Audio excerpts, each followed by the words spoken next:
we shall overcome, and we shall overcome someday. Oh, yeah. Oh, within my heart. Oh, I say I do believe. Oh, we shall overcome someday. I'm Miss Laura Stevens, and Paris is my daughter, and George Floyd is my nephew. His mom was, we were she was my sister before she passed. So we have a strong background from the elder view. And so that's who I am. My name is Paris Stevens. I am the first cousin of George Floyd. I said mom and his mom were sisters. And so that's who I am. Talk about the relationship you guys had with him. You know, you as his cousin, of course, he was probably different around you as a cousin than he was around his aunt. So just kind of talk about, you know, who he was as a person. Well, I also go back to the memory, the one that I like to remember of him is when we were at a family reunion for Christmas, and he was there, and we were teenagers at the time. He was a couple of years older than I am, and he was such a character. His presence was, he had a big presence, gentle presence, but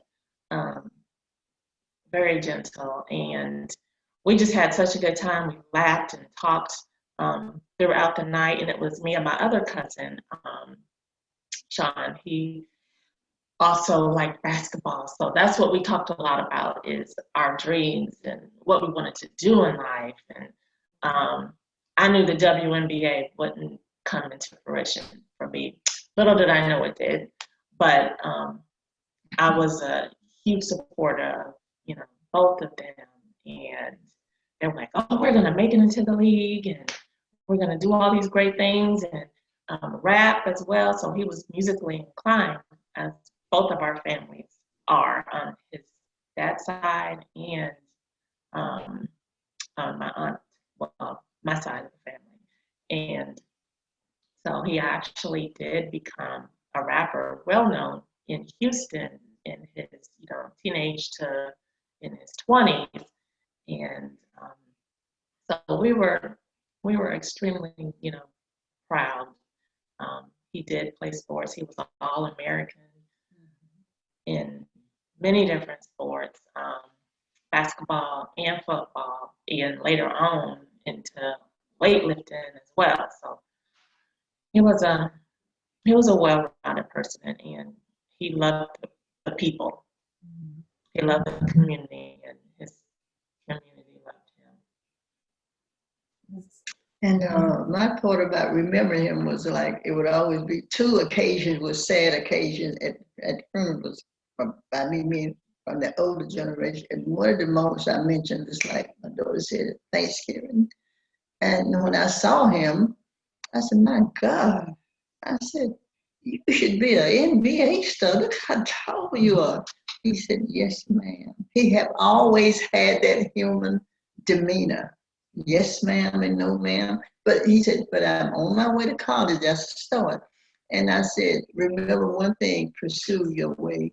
And I said, never give your dream up, because you have all the qualifications. Because, you know, he was so big and so muscular. And even I had to stand up and look at him, and I'm the aunt. And I know my sister was so proud of him, but not like on the upper tier, I was, me and his dad and his mom, we were just partners. especially on the dance floor. And so I enjoyed all the moments that I had with him, not knowing that they were going to be cut short. Like say, two of the occasions was at funerals, but the best moments was at the Thanksgiving gathering, and we was laughing and talking. And when we laughed, and I said, "Don't forget what I said." But he did that. He was going to college. He entered college, and he was pursuing his dream. And I just knew we were going to have an NBA star because I'm heavily into sports. Well, now that the guilty verdict has been rendered, you know, how are you guys feeling right now? Do you feel a sense of release? Do you feel like justice has been served or accountability has been given? Kind of tell me what your feelings are. Well, I agree. The first step is accountability. That means a lot. It means a lot that should take a second step now, since a person have been held accountable for his action. And one of the main reasons he was held accountability is because of this era. We have video cell phone, video, all this that it does recording of what you actually do, and that lets me know it's incredible, it's crucial that we stay alive and keep our cell phones to video any misuse anything that is held against us, because that's what we're going to need now. I don't even think we're going to need per mouth anymore. People have to see it. And that's why I know this is the first step of accountability.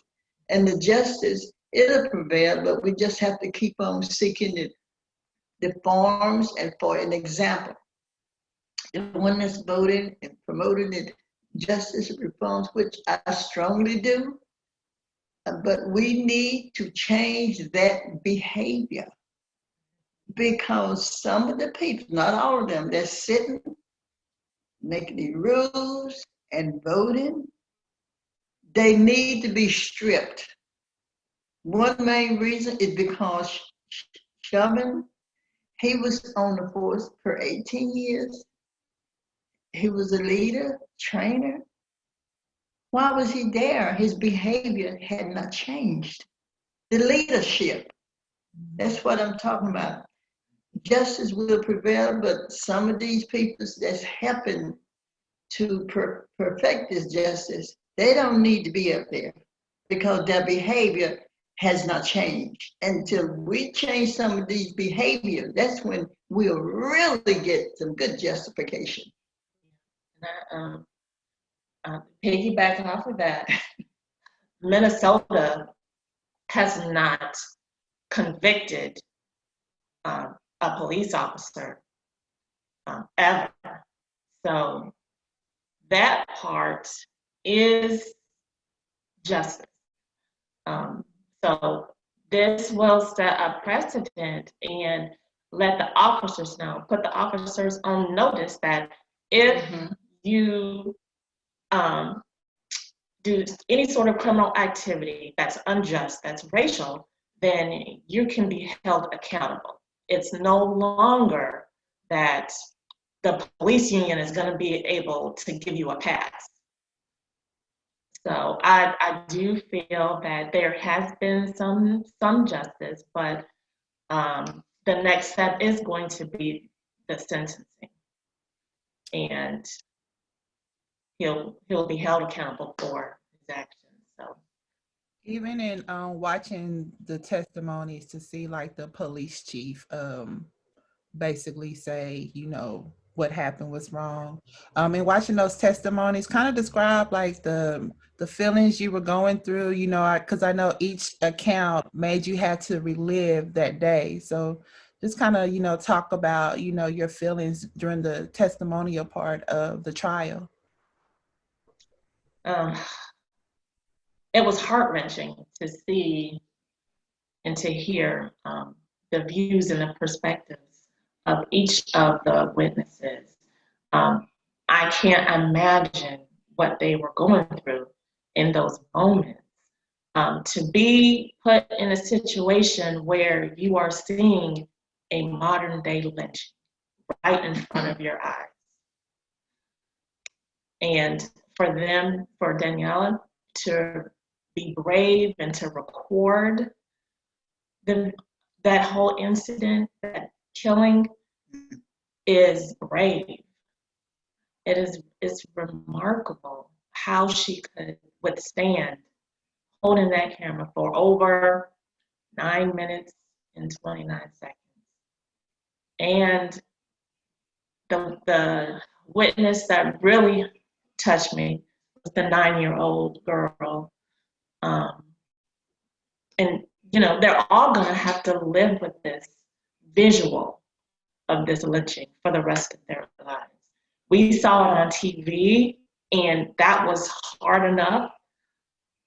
But to be there in the present to see it and know that you are helpless and you want to do something more, but you don't know what else could happen. So you're scared, and they felt guilty. And I want to tell them, if I could talk to them, I would want to say thank you, and that there was nothing else that you could do, but your presence alone was enough. Yeah, just to say, piggyback one thing you said about the video. That's one thing I shall never forget, because when she videoed it, each testimony reflected on the video that she took.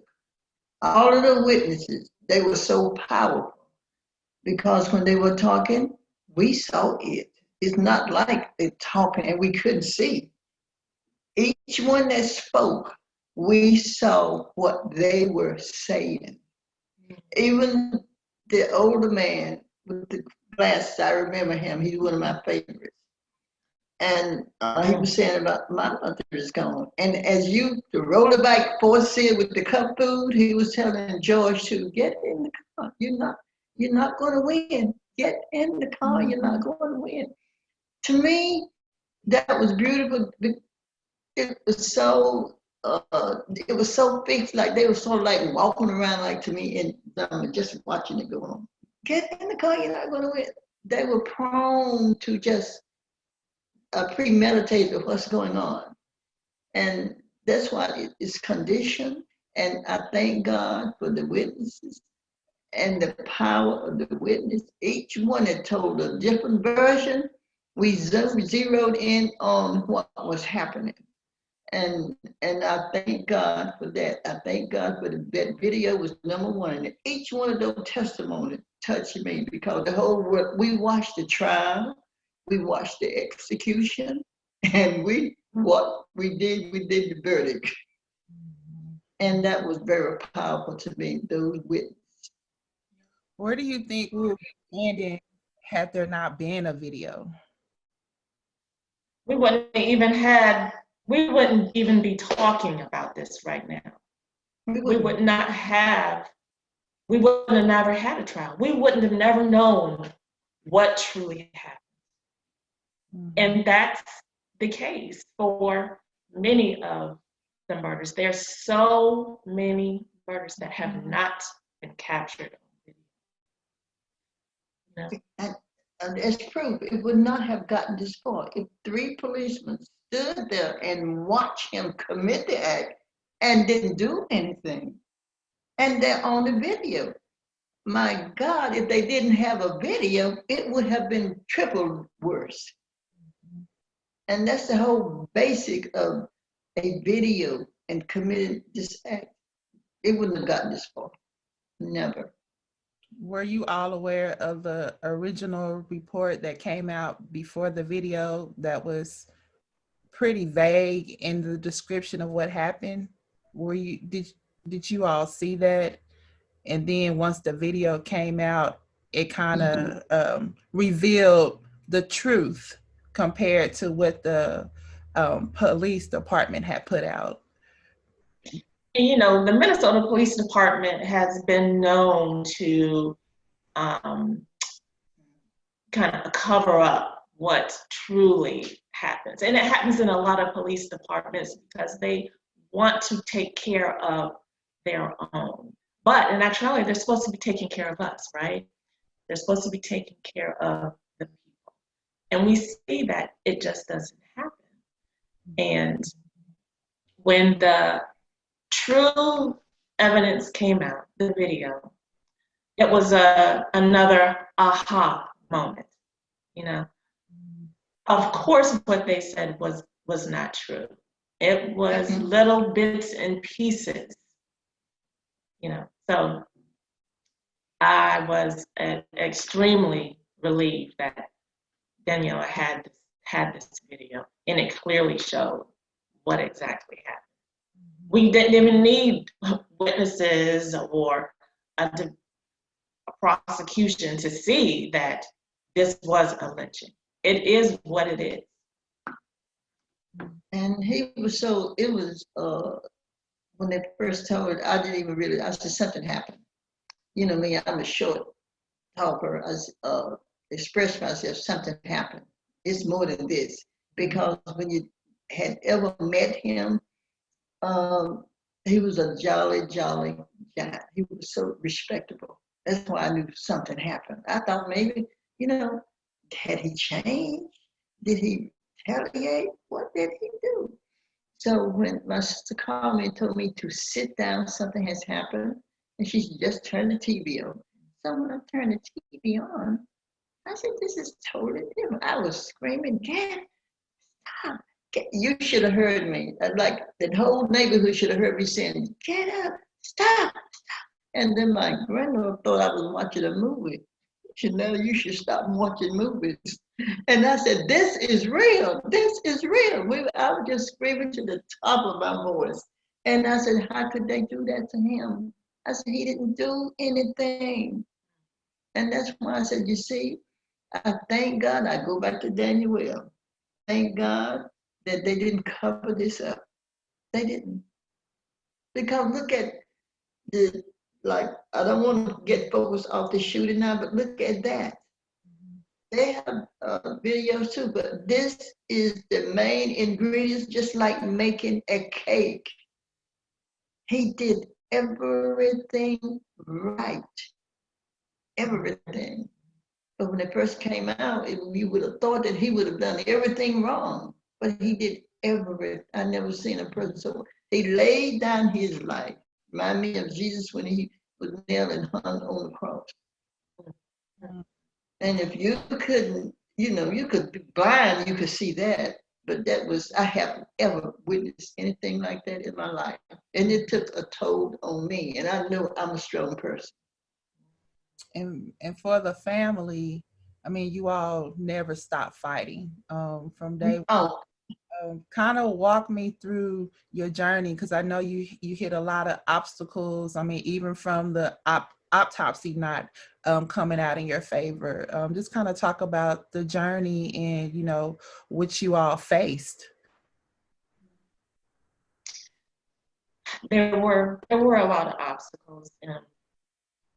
You know, it's difficult when you have a system in place that's truly racist. It's a systemic racism, and the system really doesn't want to believe, or they just want to continuously justify why someone acts in a criminal way and is a police officer. It's always trying to justify why they did what they did, and which is unfortunate because that body is supposed to be serving and protecting the community. So every single day, this is on the family's mind of what can we do? How are we going to make people see? How are we going to make the political officials see that this is something that has to change? And, you know, this Policing Reform Act is something that can help us with this change. You know, we've been on the ground in every single city where the family is, trying to, with the voting, making sure everyone is voting, and then pushing this reform with the councilmen, with the governors, with mayors, because that's what's going to really change. And you face people, sometimes, like, I'll be walking like in the store, conversation will come up.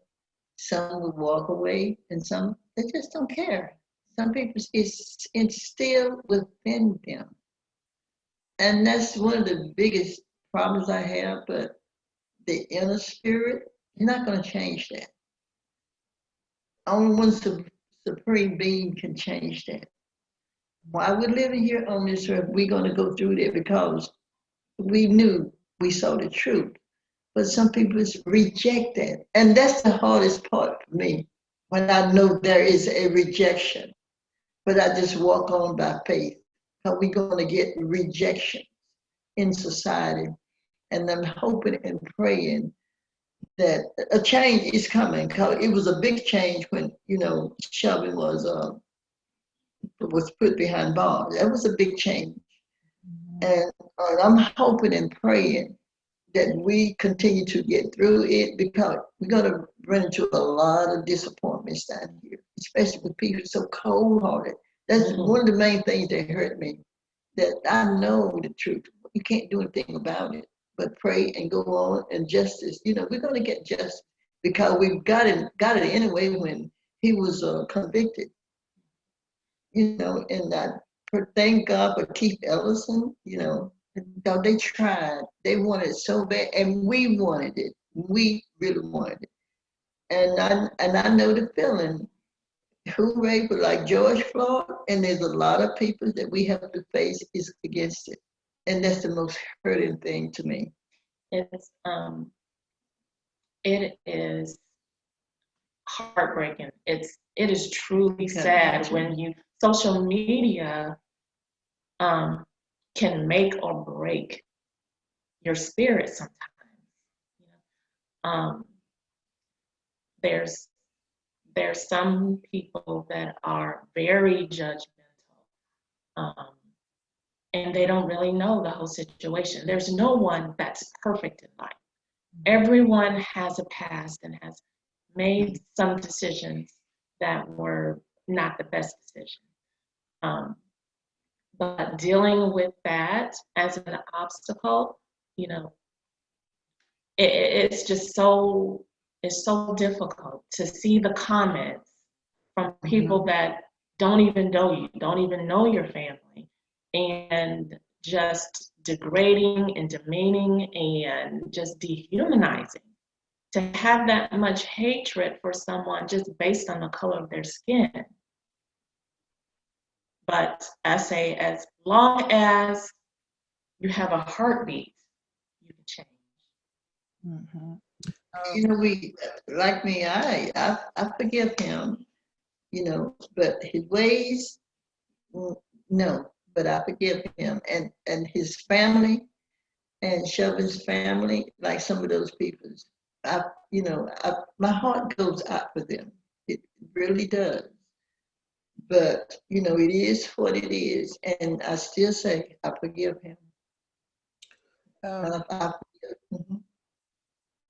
George brother said police killings of African Americans seems to be a never-ending cycle. But in George's case, there was some justice. Do you think the situation is a one-off, or do you think this is a turning point in how the country sees these types of cases?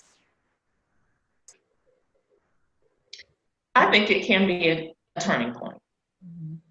I feel that now the officers are put on notice that this can happen.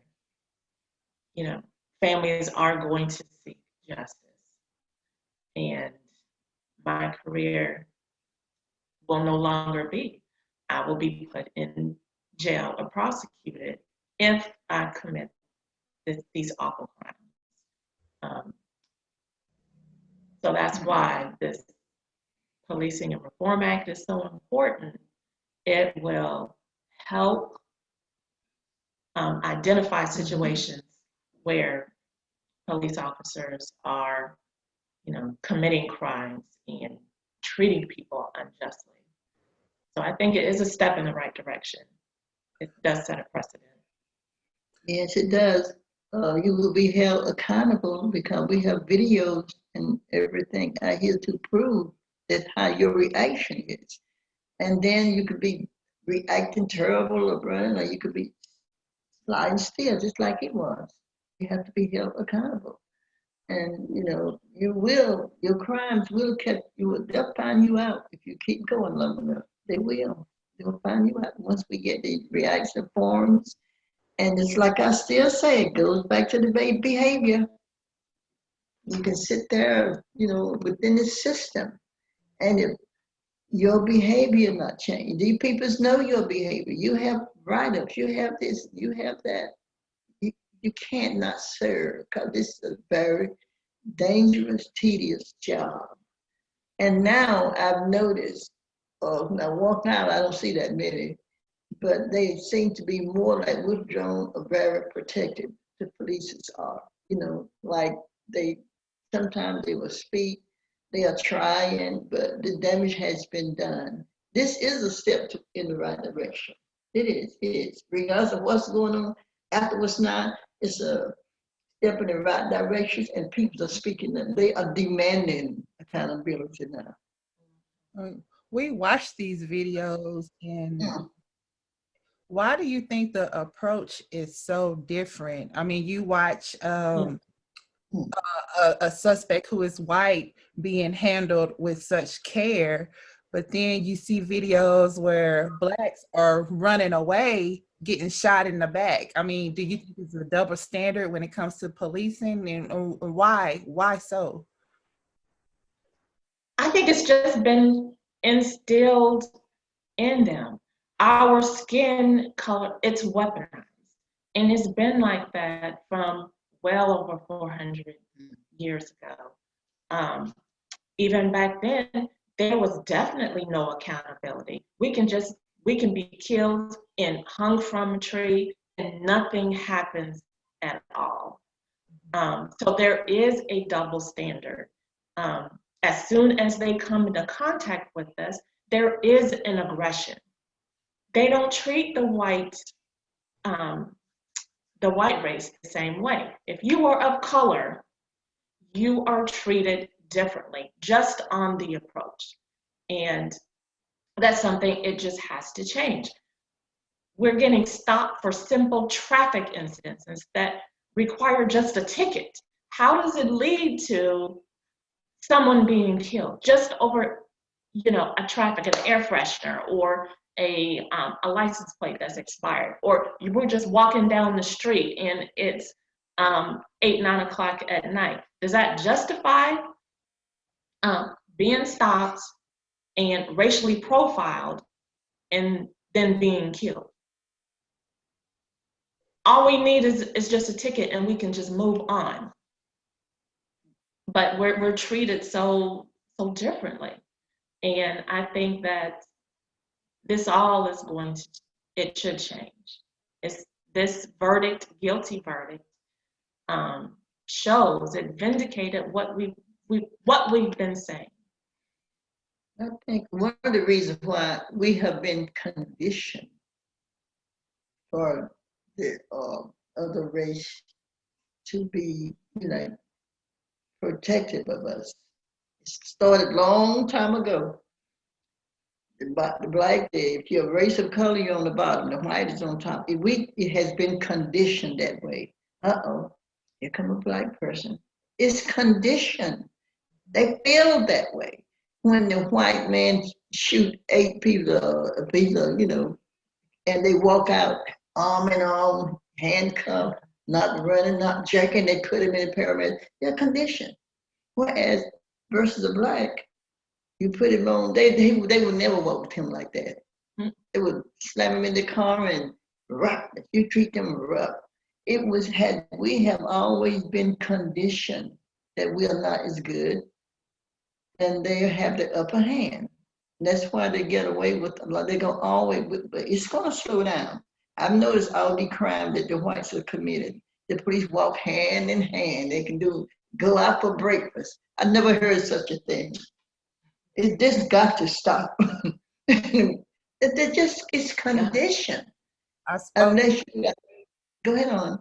I was saying, when I spoke to your sisters yesterday, and they were telling me, in your upbringing, your mother told you, like, don't say nothing, like basically to save your life, just, follow suit. And so when you look at that generation compared to the generation now who is saying, enough is enough, we are these millennials of justice.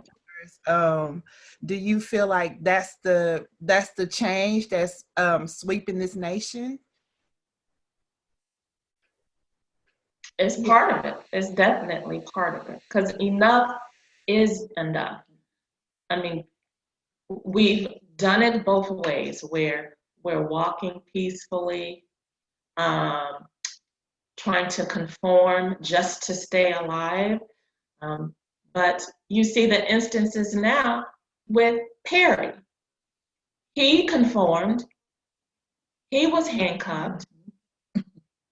He didn't do anything wrong, excessive, or fighting back, and he still was killed.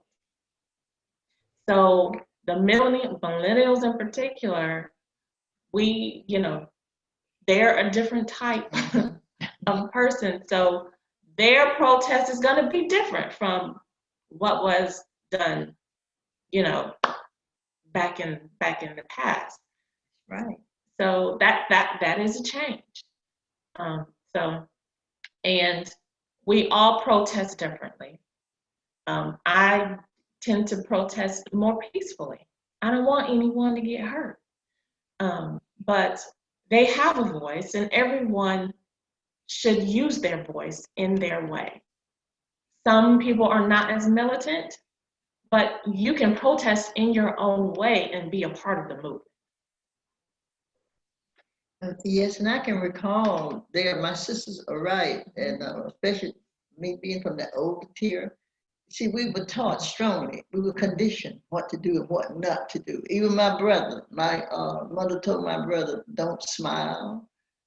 Be careful with your conversations. Let it be short. And I remember like going to the store, the 9 o'clock, we live in a rural area, didn't have that much. Here o'clock coming, we had to hide in the ditch when the car passed. We jump out of the ditch and run. Black had to get to the back of the bus. When you get on the bus, I told my grandmother, I said, well, we got to come to the back of the bus. She said, just come on, sit down. Walk all day long shopping and couldn't eat in the restaurants. And I remember when I was living in Cedar Rapids, Iowa, my daughter, she was in Grace Elementary. Mm-hmm. Third, fourth grade. She got in a fight with a neighbor, and the neighbor so happened he was a sheriff. Early that morning, about 1:30, I heard something on the front porch. They had built a scarecrow. I have the copy. I always saved it. And they built it and slipped it on the porch. And they put a hand sign. I have the paper right here. A big stick with nails on the end of that stick. I have the copy. I saved it. Mm-hmm. And then on the side, they drew a picture of a black football star. And it reads, bye, bye, nigger.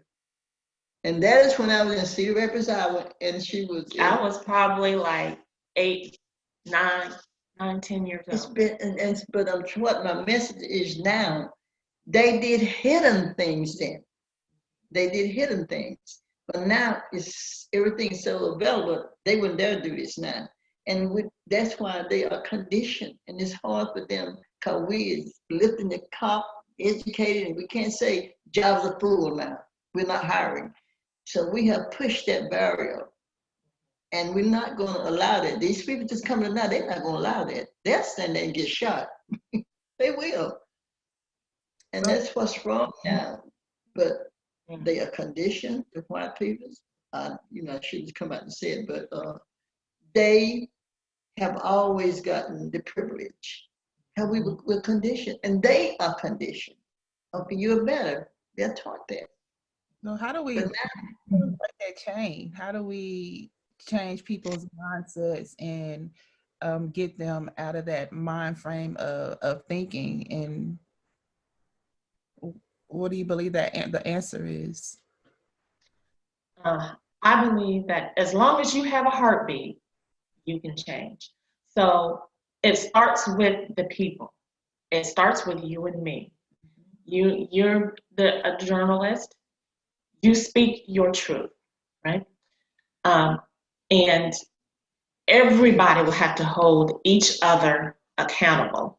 So starting in grade school, we have to teach our kids that you don't have to be disrespected. You are just as great as any other race. If anyone makes you feel any different, you check them at the door.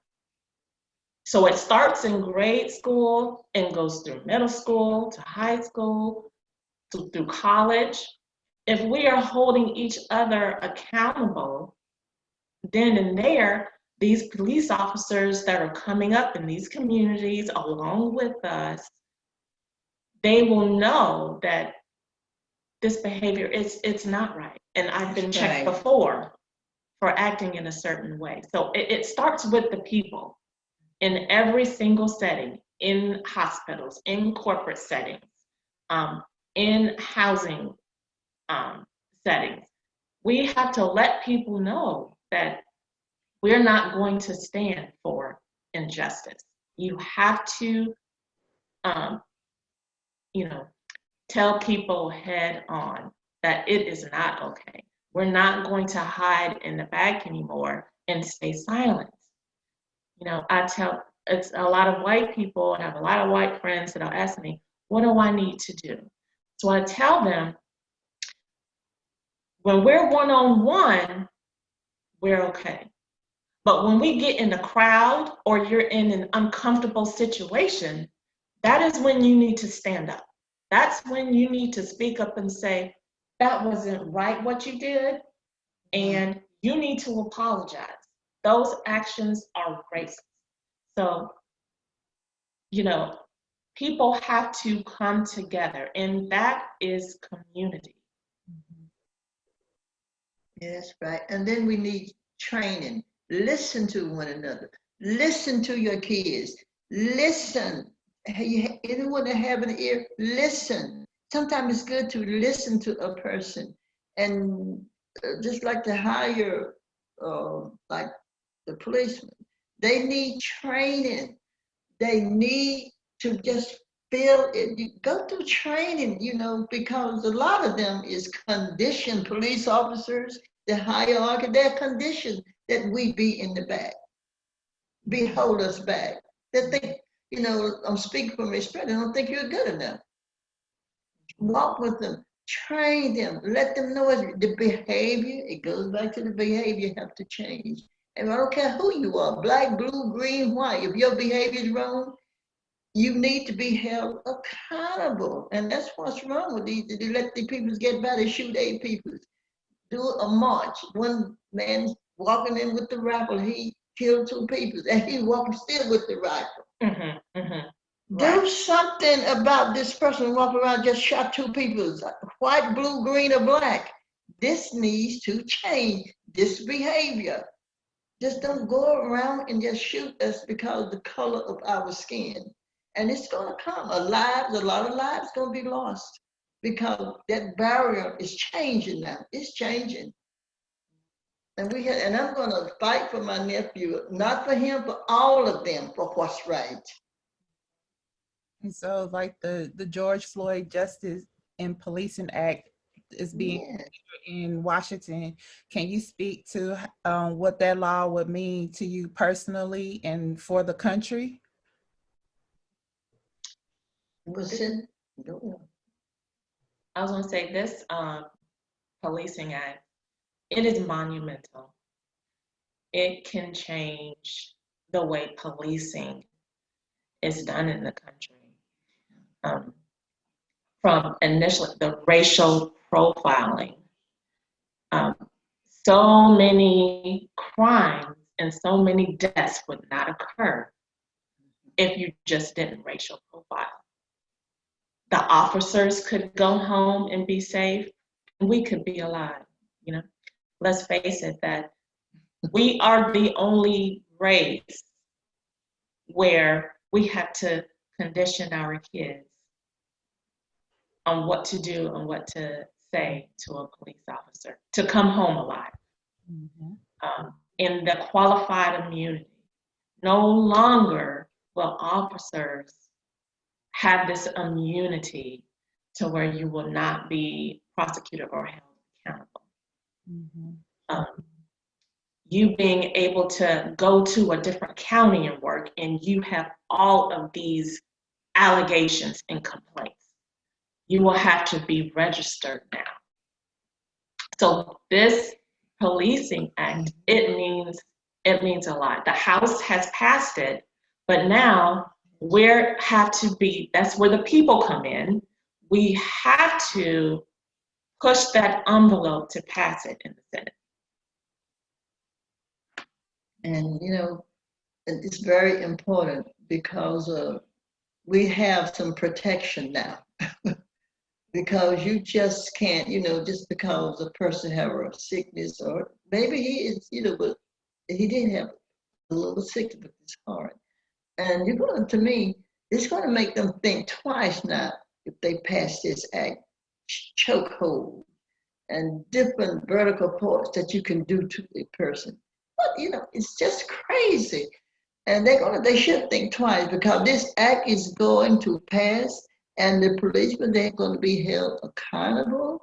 And once that act is passed, maybe they will respect that. And Mr. George Floyd, he is the one that did it. And the reason why, it is the way he did it.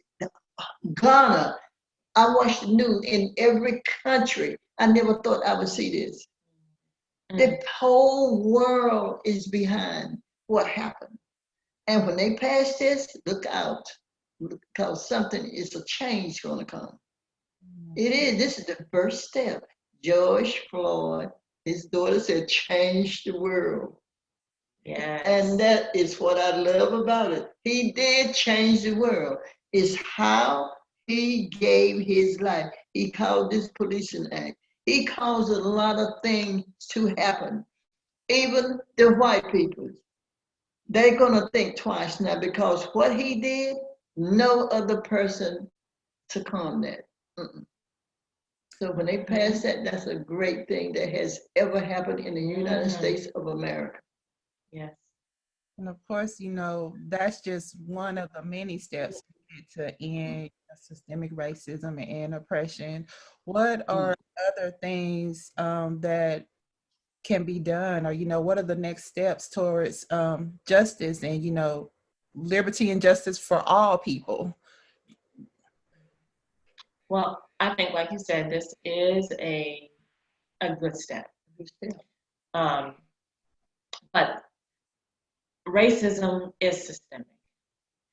So I think this policing act opens up the door for each and every other industry to look at their policies and their procedures. I think that's what this opens the door for that. Because, you know, in every industry, we feel like we're being held back. So with this, we can kind of hold other industries accountable and say, you know, this isn't right. I was qualified for this position, and you gave it to the next person, and I want to know why. You know, they're going to start having to be held accountable for the decisions that are being made within school systems, within corporate settings. In this policing act, I think that opens the door. And the people, I keep saying, have to push that envelope. We have to come together and support each other. When wrong is wrong, It doesn't matter what race you are, we have to step up. And that's all about community. And then, like I said before, you know, when it comes to especially police act and you have a weapon and you can't use it unless you have to, they have to have special training in different classes. Because if you don't, you know, some people is not even qualified. How did they get past them? Said they are a police. There's certain areas you have to be qualified for. Take classes, signal fraud. Am I saying it right? Behaviors classes. And you know, it's like when they pass this act, you people have to be held accountable who you hire for all this that's going on. It's a first step. And we have to be crucial in who is qualified for this. Or common sense sometimes tells you that who's qualified and who is not. How on earth can you be a policeman if you don't like black people? I know you're not. Doesn't make sense. You know, to me, that's why I guess that they probably wouldn't have me out speaking like I'm straight to the point. You can't tell me you're going to just do all this behavior stuff and you like certain people. We all are human. If blacks are wrong, then they are wrong. I call it like it is. But I think this is a great start. They're going to think twice because of the behavior. And a lot of things is going to happen because we're at the forefront now for what's right. And we have come from a long ways. And just like Martin Luther King said, I'm not worried about any man anymore because we have come a long way. I never thought I would see this, but we have come a long way. We're having everything now so open. And by this critical thing of my nephew, George Floyd, that was a big step. We still have to take a lot and be careful, but we all do. But this is a big step for us. But now we're just waiting on the next step. We shouldn't take anything for granted. What is the legacy that George Floyd has left behind, and what would you want the world to know about him? That he was brave. In that moment, in that situation, Yes, that's true. he was brave. He didn't waver. He asked for help. Mm-hmm. He didn't get it. He fought, trying to stay alive. He was brave. So we as the people, we have to be brave. We have to stand up for one another. And to me, he mounted, he just like a tombstone, he left for the Floyd family and for the whole world. He mounted something before he was even born, you know, the Lord knew what was going to happen, but we couldn't see it. So what he left the world is be humanized, dignity, don't fight back, just do, be human, take it, if you can take it, and he is strong, and he wants the whole world. He left the whole world this symbol. And at the end, which he loved my sister, Sissy, his mother, he called his mom home because he believed in a light for the world to see. Because the world was dim, was dark. He left this world a light symbol of humanity, accountability, and justice. Just hold on. I've shown you, I've taken it. You can take it, you can make it. He took more than any man I know that could take. And if I could take it, you can take it. Hold on. I left a light for you to see. What message, where I'm from, we are a small community. What message would you give small communities as far as, you know, whether it's coming together as one or, you know, the police departments being more transparent? What message would you give a small community? It doesn't matter how small you are. on an individual basis, you make a difference. So don't think that being silent is what you're supposed to do. You can make a difference. That's what I want any person in any community to know. It doesn't matter if you have a population of 50. You are the difference.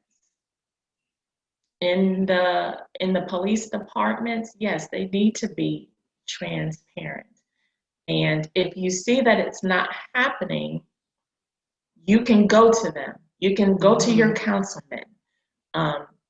You can write your mayor, your governor, and you can tell them you can step up and make a difference. And that's what community is all about. So be powerful. Every person's voice is impactful.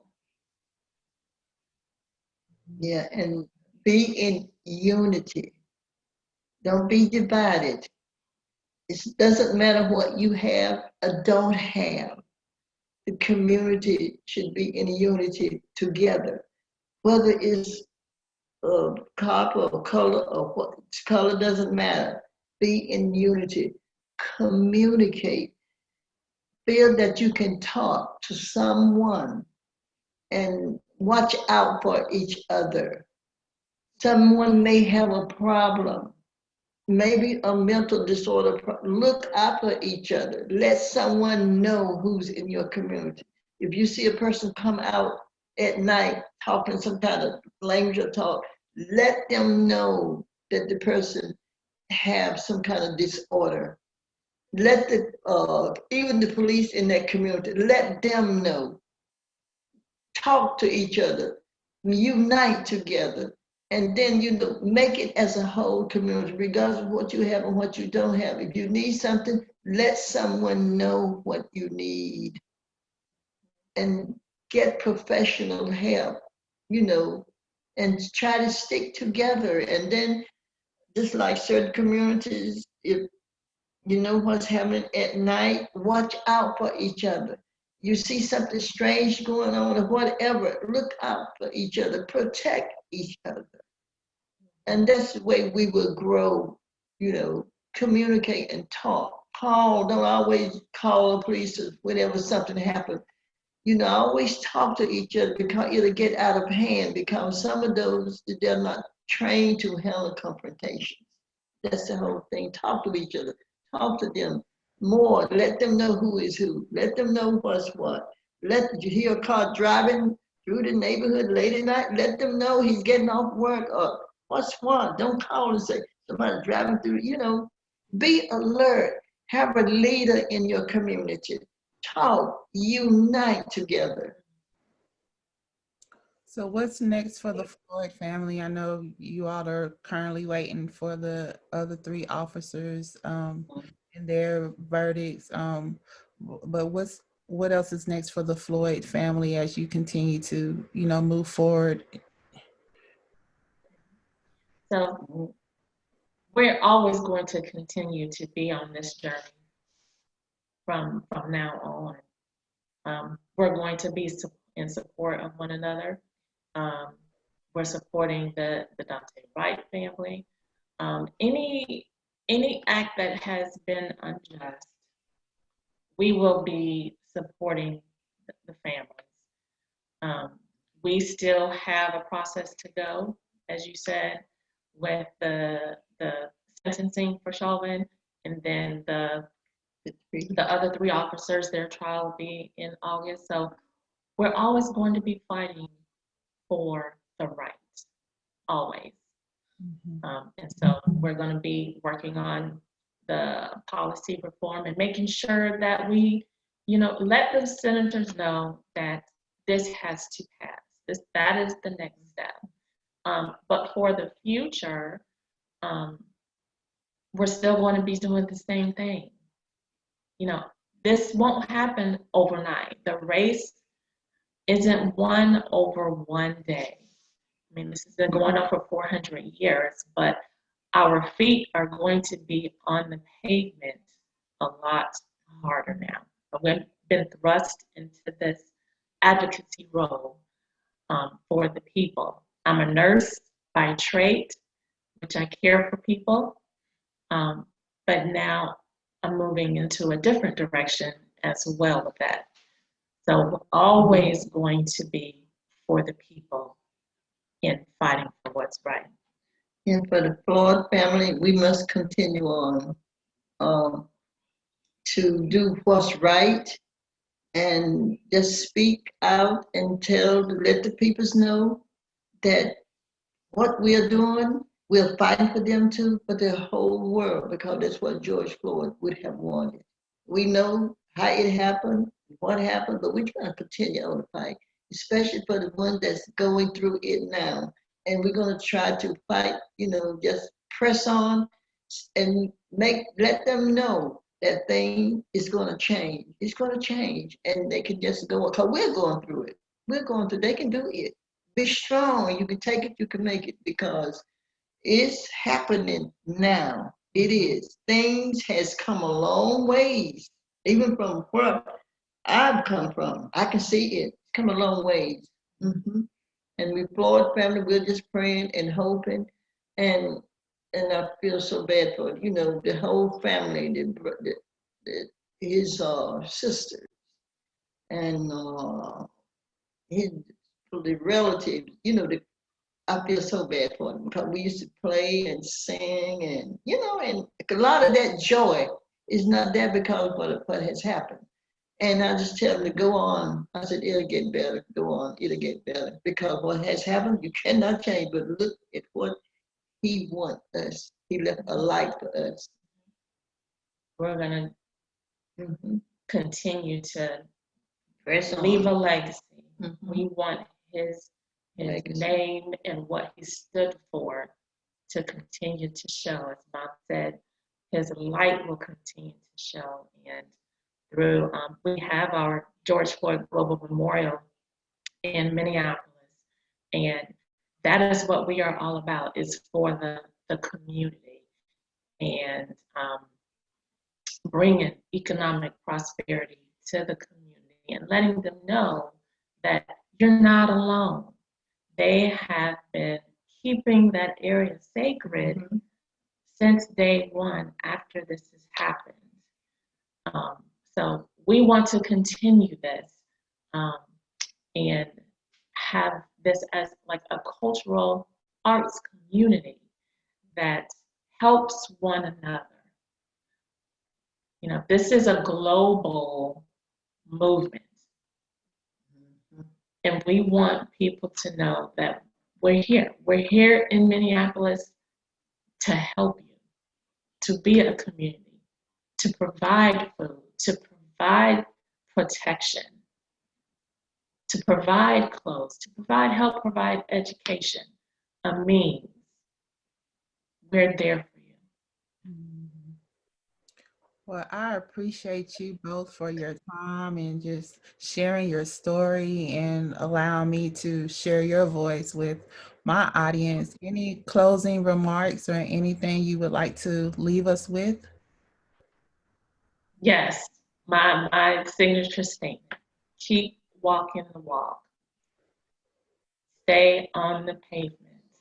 Don't get discouraged when things don't seemingly are not going your way, but keep going with the fight. We can do this as a community. Everyone's voice is impactful for you, so use your voice in your own way. Yeah, and mine is follow the light that he left for us. He gave his life. He gave his last breath for us.